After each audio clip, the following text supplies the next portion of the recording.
Bonjour et bienvenue à toutes et à tous dans ce 12h45 dont voici le sommaire.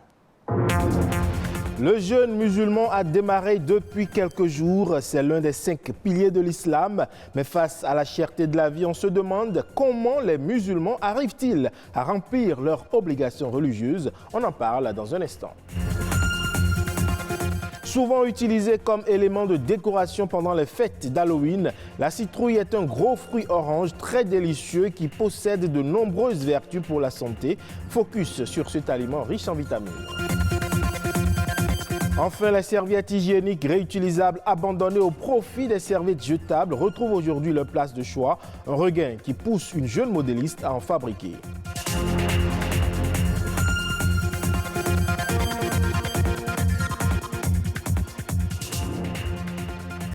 Bienvenue à vous, si vous nous rejoignez. Certaines personnes pensent qu'elle n'existe pas et pourtant, elle est bien réelle. La licorne, c'est un cheval à cornes magique qui est à l'honneur ce 9 avril. Cette journée du 9 avril est née il y a 3 ans dans les pays anglo-saxons, mais elle est aujourd'hui devenue une journée mondiale. La licorne symbolise une créature féerique et on l'assimile très souvent à la pureté.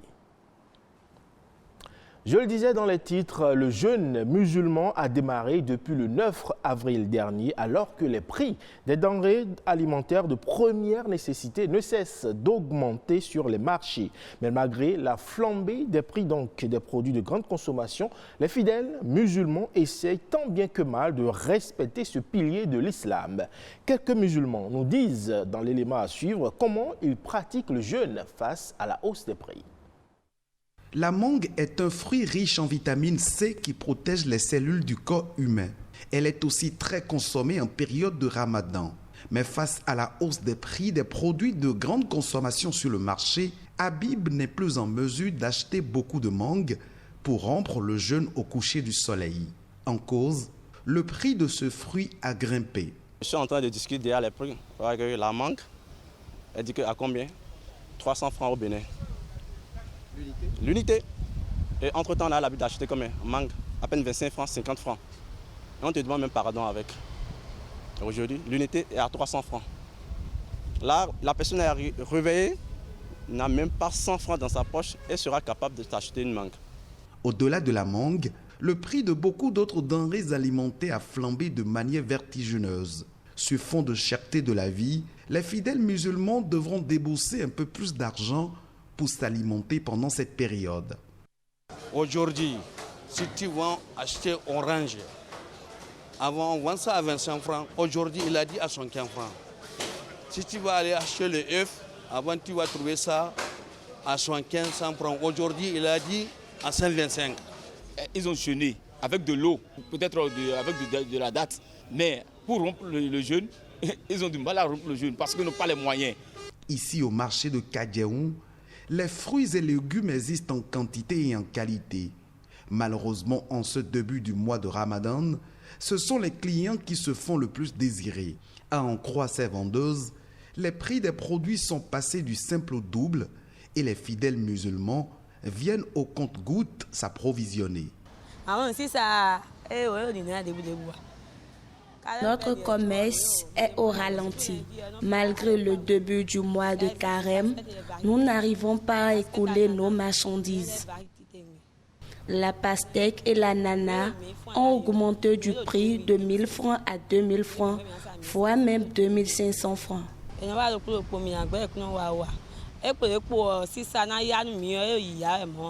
Malgré la coïncidence du mois de Ramadan avec l'inflation dans le monde entier, les fidèles de la religion islamique ont l'obligation d'observer le jeûne. Quelles qu'en soient les circonstances, la cherté de la vie ou pas, le jeûne est obligatoire. Ce qui est aussi obligatoire pour chaque fidèle musulman, c'est de préserver sa santé pendant et après le Ramadan. Contrôler la qualité des aliments qui doivent se retrouver dans son assiette à la levée comme au coucher du soleil s'impose. Et durant cette période de jeûne, il est conseillé souvent de manger des fruits et des légumes. Et on parle justement de ce fruit peu connu au Bénin, qu'est la citrouille. C'est un fruit que l'on retrouve généralement en Amérique du Nord. Considéré tantôt comme un légume, tantôt comme un fruit, la citrouille fait partie des espèces de courges les moins consommées. Et pourtant, c'est un fruit-légume qui regorge de nombreux bienfaits. Explication ici avec Charlène Kendiro. La citrouille, d'origine mexicaine, fait partie de la famille des courges, des courgettes, des melons, des pastèques ainsi que des concombres. Elle est tantôt utilisée comme un fruit, tantôt comme un légume. C'est un fruit exotique parce qu'on ne le retrouve pas sous nos cieux. C'est souvent exporté, ce n'est pas produit ici. Il existe différentes sortes de citrouilles.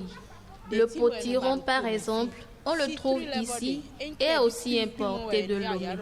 Nous avons aussi une variété de petites citrouilles rouges. Elle est aussi cultivée à Tori et se vend dès le mois de septembre. Souvent utilisé comme élément de décoration pendant les fêtes d'Halloween, ce gros fruit orange est un aliment délicieux qui possède de nombreuses vertus pour la santé. Sa couleur jaune-orange annonce les caroténoïdes. Les caroténoïdes, et un des caroténoïdes, c'est le bêta-carotène. Et la citrouille en regorge. Grâce à ses nutriments oxydants, la citrouille permet non seulement de renforcer les défenses immunitaires, mais aussi d'apaiser les brûlures, les constipations, de renforcer les os et de réduire les risques de maladies cardiovasculaires. On dit que la citrouille guérit l'hypertension. Certains la coupent en tranches et la mettent dans une bouteille remplie d'eau. Ce litre doit se boire par jour. Ça calme beaucoup de maladies et ça rajeunit les vieux. Mais bien qu'elle soit pourvoyeuse de minéraux et d'oligo-éléments, sa consommation ne doit pas être excessive. En réalité, il n'y a pas de conséquences directes comme ça en consommant de citrouille. Mais nous conseillons à tout le monde de varier, toujours varier les légumes que nous consommons. S'il est reconnu qu'avoir une alimentation riche en légumes et en fruits est bénéfique pour la santé, la consommation de la citrouille s'en trouve alors renforcée, puisqu'elle joue ces deux rôles. Et puis, cet autre fruit qui est au cœur des filières agricoles, particulièrement accompagné par le programme d'action du gouvernement, c'est l'ananas. C'est le troisième produit le plus exporté au Bénin après l'anacarde et le coton. Moreno Dadjo, chef programme ATDA 7, nous donne ici des précisions sur la contribution de l'ananas à l'économie nationale. Suivons plutôt. Il a été prouvé scientifiquement que les ananas produits sur le plateau d'Alada ont une particularité en termes de goût, de saveur, de senteur, liée particulièrement à ce terroir, et ce qui fait que cet ananas est très apprécié un peu partout dans le monde. L'ananas béninois d'abord est exporté dans la sous-région, dans la région africaine, de grosses quantités sur le Nigeria en fruits frais, sur le Burkina Faso, sur le Niger, sur le Mali, mais aussi exporté dans l'Union européenne, en Belgique, en France, en Allemagne, en Suisse aussi, en Espagne tout récemment encore. Et l'ananas du Bénin va sur tous ces marchés en fruits frais. Mais l'ananas du Bénin va aussi en Afrique du Sud et dans d'autres pays sous forme d'ananas séchés, au Japon, etc. Et les jus d'ananas du Bénin vont aussi dans l'Union européenne, surtout sous forme de jus d'ananas biologique, mais aussi les jus conventionnels vont au Sénégal, au Mali, au Niger, au Burkina Faso et sont aussi très très appréciés dans tous ces pays-là. Pour les fruits frais, l'année dernière, jusqu'en décembre, on a pu exporter 1164 tonnes de fruits frais vers l'Union européenne.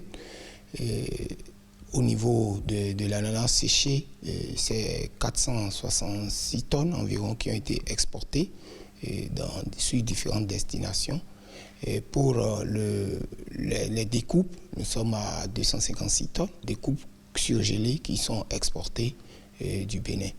Les produits transformés, comme je vous ai dit, notamment les jus, Et c'est beaucoup de volume, surtout qui va en Afrique de l'Ouest, et au Sénégal, au Mali, au Niger, au Burkina. Et les volumes globaux transformés sont de l'ordre de 100 000 tonnes de fruits qu'on transforme en ces différents sous-produits et qui vont considérer environ 60% de ce volume comme du jus qui est envoyé sur les marchés régionaux. Et sur un autre registre, à présent, on parle des serviettes hygiéniques réutilisables que de plus en plus de femmes adoptent désormais. Raison fondamentale qu'elles évoquent, les irritations et les allergies. Un changement d'usage qui motive un styliste à en fabriquer pour satisfaire sa clientèle. Allons à sa découverte. Mariette est une passionnée des questions de santé de la reproduction. Elle milite dans une association dévouée à cette cause. Elle discute souvent des serviettes périodiques jetables avec ses clientes. Bon nombre de personnes, quand elles utilisent les serviettes jetables, elles ont souvent des infections, y compris moi-même. Ces plaintes poussent la styliste à l'action. Les couches que moi je confectionne, on peut réutiliser. J'utilise souvent des tissus coton. Des tissus coton que je commande comme envoi depuis l'extérieur. Bonjour Tante. Oui, bonjour. Vous êtes en train de faire les trucs. Afiavi est une habituée de ce centre de couture. Ce matin, elle vient récupérer sa commande. À la fin de la période de menstruée, je remarque de petits boutons. C'est pour ça que j'ai fait retour aux serviettes réutilisables. Comme Afiavi, de nombreuses femmes redoutent ces allergies. Elles les prennent pour des infections gynécologiques. Ce serait peut-être des cas d'allergie aux serviettes hygiéniques importées. Ce n'est pas du coton en général, c'est du papier blanchi. Les composants peuvent contenir des substances qui donnent l'allergie, ce qui fait que quand certaines femmes les mettent au contact de leur corps, ça peut provoquer des réactions au niveau de la peau, de la vulve. D'après le spécialiste, la serviette réutilisable est un choix. Peu de femmes osent l'évoquer avec le gynécologue. En cas d'allergie aux serviettes jetables, le gynécologue recommande les serviettes réutilisables. Elles sont disponibles à moins de coût. À présent, Arnaud Adadja nous propose un condensé de l'actualité de ces dernières 48 heures. C'est La Nation en bref.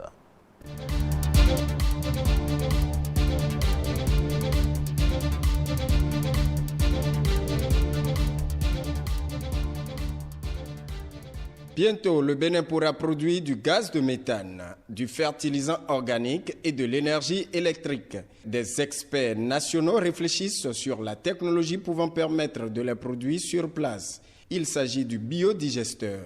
C'est une technique qui permet de transformer les déchets biodégradables. Un procédé qui a un triple avantage et se présente comme un atout, une combinaison des énergies classiques et des énergies renouvelables. Pour rappel, le Bénin, à l'instar d'autres pays, réfléchit à l'amélioration progressive de ces dispositifs énergétiques. L'objectif est de valoriser d'ici 2030 les déchets organiques par des installations de type domestique, semi-industrielles et industrielles.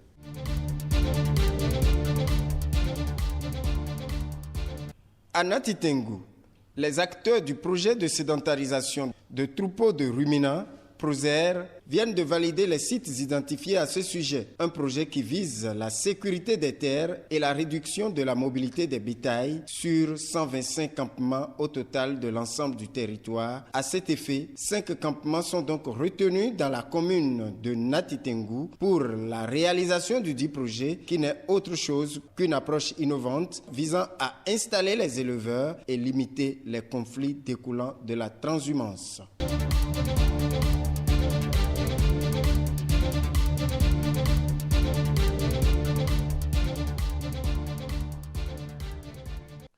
Ce sera donc tout pour ce 12h45 que vous pouvez retrouver sur le site de l'ORTB, le www.ortb.bj.